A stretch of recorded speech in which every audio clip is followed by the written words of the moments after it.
Everyone, welcome back to my channel. आज का topic ये है कि कल के अवतार किस रूप में अवतरित होंगे, स्त्री रूप में या फिर पुरुष रूप में। बहुत से लोगों का कहना है कि कल के अवतार पुरुष रूप में अवतरित होंगे, लेकिन कुछ लोगों ने ये भी कहा है कि कल के अवतार स्त्री रूप में अवतरित होंगे। पहली बात तो ये कि कलियुग के बाद सतयुग की शुरुआत होगी, यानी सत्य का युग, एक ऐसा युग जिसमें स्त्री पुरुष को समान सम्मान दिया जाता है, ना कोई छोटा ना कोई बड़ा, क्योंकि सतयुग में रहने वाले प्रत्येक जीव आत्मज्ञानी होंगे, ईश्वर को मानने वाले होंगे। आज भी स्त्रियां सुरक्षित नहीं हैं, तो जब कलियुग खत्म होगा, यानी जब कल की अवतार सबको सत्य का मार्ग दिखाएंगे, तो लोगों को ये पता चलेगा कि स्त्री और पुरुष केवल शरीर की पहचान है। वास्तव में हम सभी परमात्मा का अंश है, उस परब्रह्म के लिए सब एक ही है। आपने ये कही तो सुना ही होगा कि आज जो पुरुष है वो पिछले जन्म में स्त्री रहा होगा, तो मनुष्य योनि में स्त्री और पुरुष दोनों में खूबियां और खामियां तो होंगी ही, लेकिन आत्मा होने के नाते हम सबका एक ही कर्तव्य है कि हम सदा सत्य और धर्म के मार्ग पर अग्रसर रहें।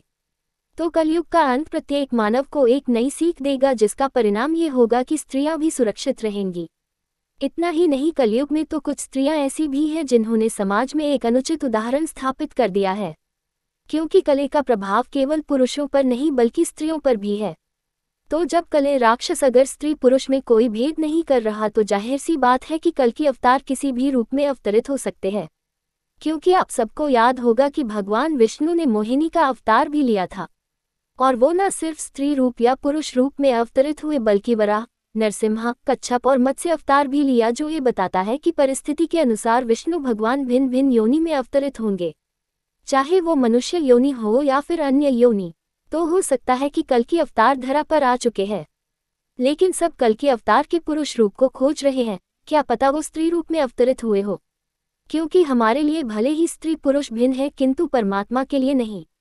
जो ईश्वर मनुष्य और अन्य जीवों में कोई भेद नहीं करते, वो स्त्री और पुरुष में कैसे कर सकते हैं। कलियुग में कुछ ऐसा होगा जो अनएक्सपेक्टेड होगा, कुछ ऐसा जो किसी ने नहीं सोचा होगा। तो समाज में जन्मी आसुरी सोच का अंत करने के लिए कल की अवतार स्त्री रूप में अवतरित क्यों नहीं हो सकते हैं।